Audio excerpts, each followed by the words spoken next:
इसी जन्म में सुधर सकता है, पशु पक्षी आदि योनियों में नहीं। इसलिए सावधान होकर के एक एक क्षण, एक एक श्वास, एक एक वृत्ति राधा नाम में लगा दो, खुद परिणाम देख लोगे।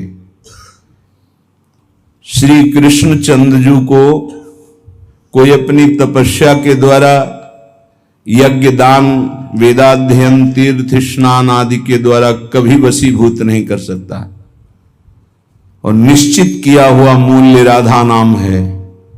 जो राधा राधा राधा वो प्रभु को अधीन कर लेता है। कुछ माफी मांगने की जरूरत ही नहीं पड़ती प्रभु से। अनुल्लिख्यानंता नपि तदपराधान मधुपतिर महाप्रेमाविष्टस्तौ परम देयम विंशति तवैकम श्री राधे गृणत ई नामामृत रसम महिम्नः कह सीमाम स्पृशति तौदास्यैक मनसाम। जो राधा राधा राधा ऐसा उच्चारण करते हैं, प्रभु उनके अनंत अपराधों का लेखा जोखा ही नहीं करते। श्री जी के नाम की ऐसी महिमा है। फिर जो श्री जी के चरण दास्ता में अपने जीवन को लगा दिए, उनको क्या मिलता होगा? किसी की सामर्थ्य नहीं कि कोई इसका वर्णन कर सके कि जिस कृपा सिंधु की एक कृपा कोर से दुरंत राक्षस भाव को प्राप्त भी परम पद के अधिकारी हुए, वही कृपा समुद्र का सार रूप हमारी लाडली जू, उनकी कृपा को कौन जान सकता है। जैसे प्रभु श्री कृष्ण चंद्रजू को रिझाने के लिए एकमात्र उपाय है अनन्यता, ऐसे प्रियाजू को रिझाने के लिए एकमात्र उपाय है दैन्यता। श्री जी के हो के अत्यंत दैन्य हो जाओ तो अवगुण करे समुद्र सम, गणत नापनो जान। ये मेरा जन है, बस इस बात से हम जीत जाते हैं। श्री जी के चरणारविंद में अपनापन हुआ कि हम जीत गए। अवगुण करे समुद्र सम, समुद्र के समान यदि अपराध बन जाए तो मेरी लाडली जो मानती ही नहीं कि अपराध हुआ है। पर ये अनन्यता, ये दैन्यता बिना रसिक महापुरुषों का सेवन किए नहीं आ सकती, और बिना वृंदावन के रसिक जनों का संग नहीं मिल सकता। वृंदावन की कृपा के बिना विशुद्ध प्रिया प्रीतम के अनुराग में जिनका मन लगा हुआ है, ऐसे रसिकों का संग नहीं मिल सकता। वो मिलेगा तो वृंदावन की कृपा से। कभी भी कहीं भी किसी को भी यदि ये सौभाग्य मिला तो पहले वृंदावन की कृपा हुई, तब ये सौभाग्य मिला। श्रीपाद प्रबोधानंद जी महाराज कह रहे हैं, गाढ़ा शक्तिमता मपीह विशेष स्वत्यंत निर्वेदतो दृक्पाते सहिष्णुतातिशयिनाम योगे समुद्योगिनाम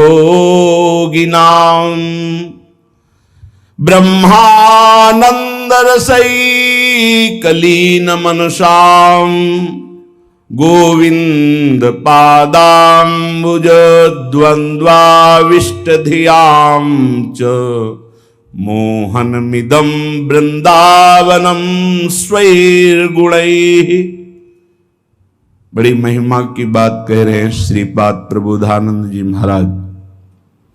स्वैर्गुणैः मोहनोपि, अपने प्रभाव से तुम्हारे मन और चित्त को मोहित करके प्रियालाल के चरणों में समर्पित कर देगा। ये वृंदावन का प्रभाव है। जब अपने को सबसे दीन समझा जाए, नाम जापक अपने को सबसे दीन समझे, मैं सबसे नीच, ओ ऐसा आप सत्य मानिएगा। जो नाम जापक है वो कोई बनावटी नहीं कि वो बनावटी बोलते मैं अधम हूं, मैं दीन हूं, मैं नीच हूं, ऐसी बात नहीं। अनुभव होता है प्रभु की कृपा कहां और कहां मैं नीच, ऐसा दोनों का तारतम्य अनुभव होता है। अहंकार के कारण आपको अनुभव में नहीं आ सकता, लेकिन जब अहंकार रहित होगे तो दिखाई देगा कहां प्रभु की अपार कृपा और कहां अपनी अधमता, दोनों का।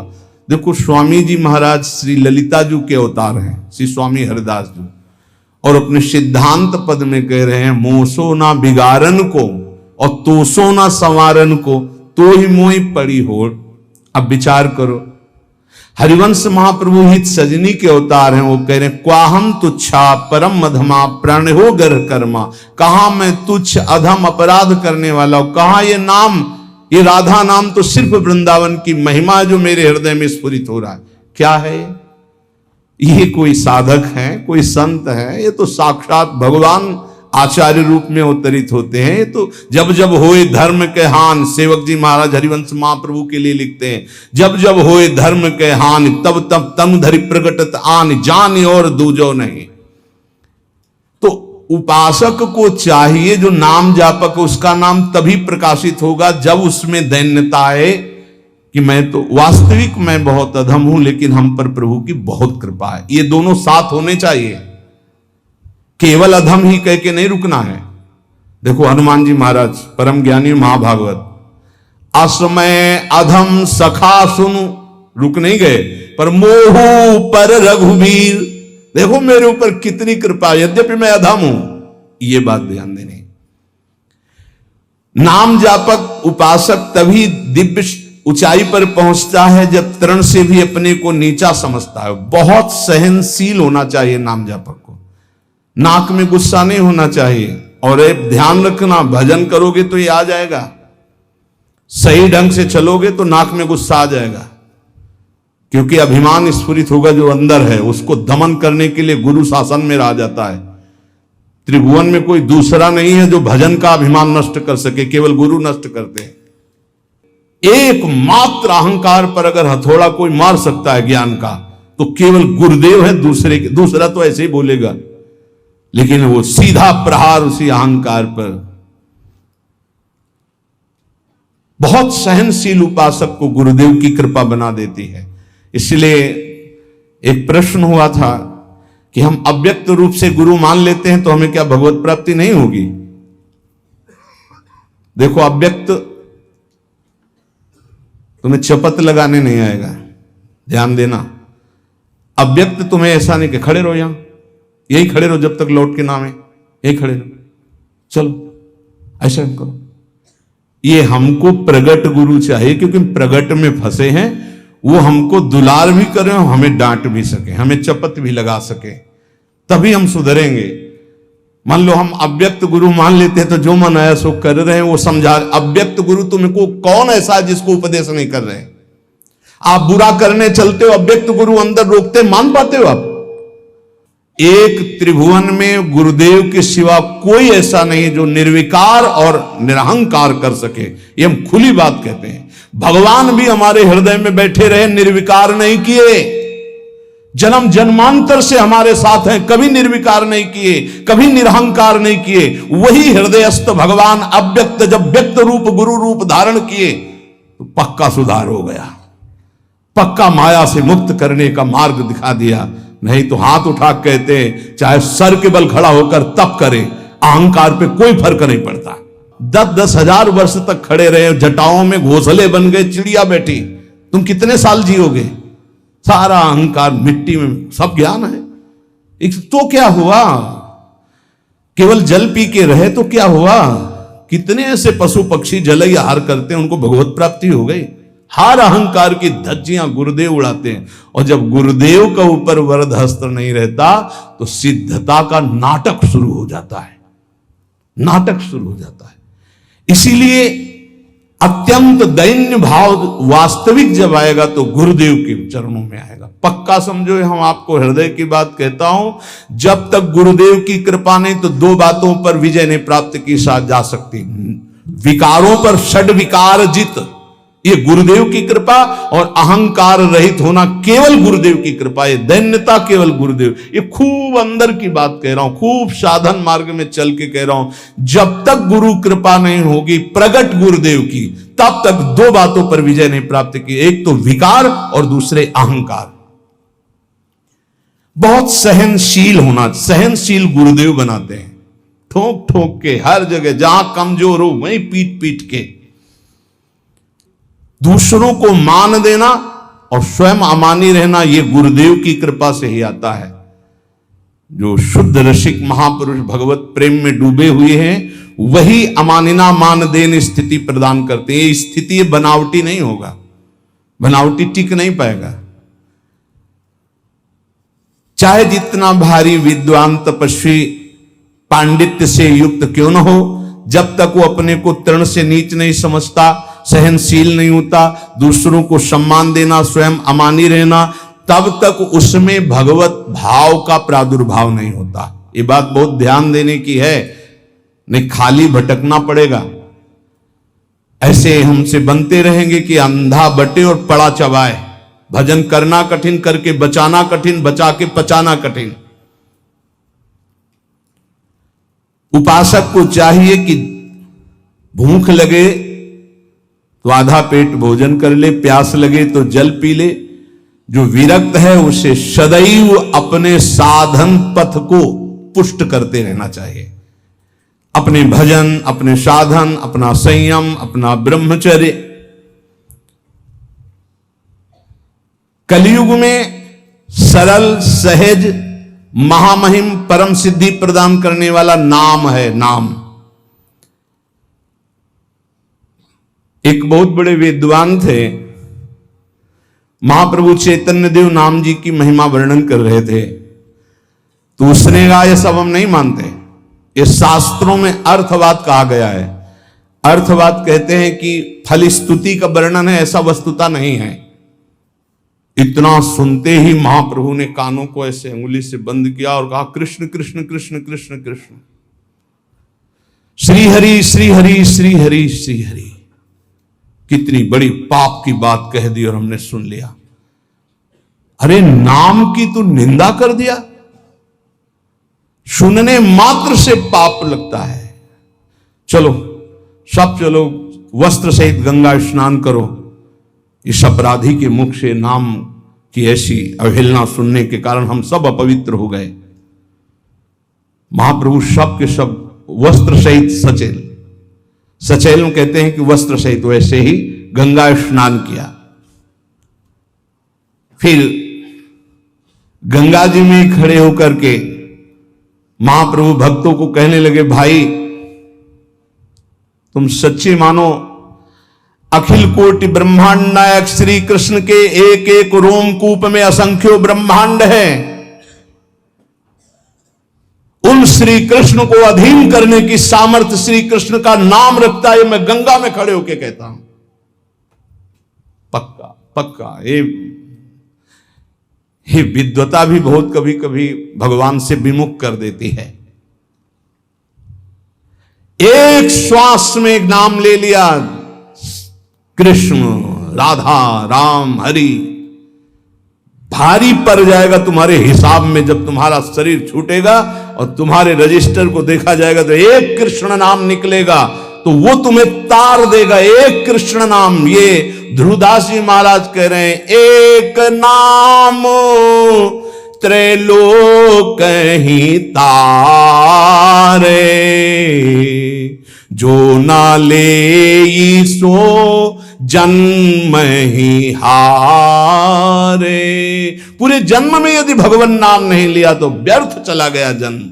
और जिसने एक बार कृष्ण कहा, राधा कहा, हरि कहा, भारी पड़ जाएगा। यमराज जी महाभागवत हैं, एक नाम की कीमत क्या है? पूरा त्रिभुवन नहीं है, वो विजय को प्राप्त होगा। असंख्य ब्रह्मांडों के स्वामी अजित को जो जीत ले वो है नाम। कोई योग के द्वारा उनको वशीभूत नहीं कर सकता, तपस्या के द्वारा नहीं करता, तत्वों की संख्या की गणना करके सांख्य योग के द्वारा उनको वशीभूत नहीं कर सकता। अगर कोई आज तक वशीभूत किया है तो नाम जापक ने किया है। सुमीर पवन सुत पावन नामू, अपने बस कर राखे नाम। ये नामापराध में 10 नामापराध में एक अपराध है नाम में अर्थवाद की भावना करना।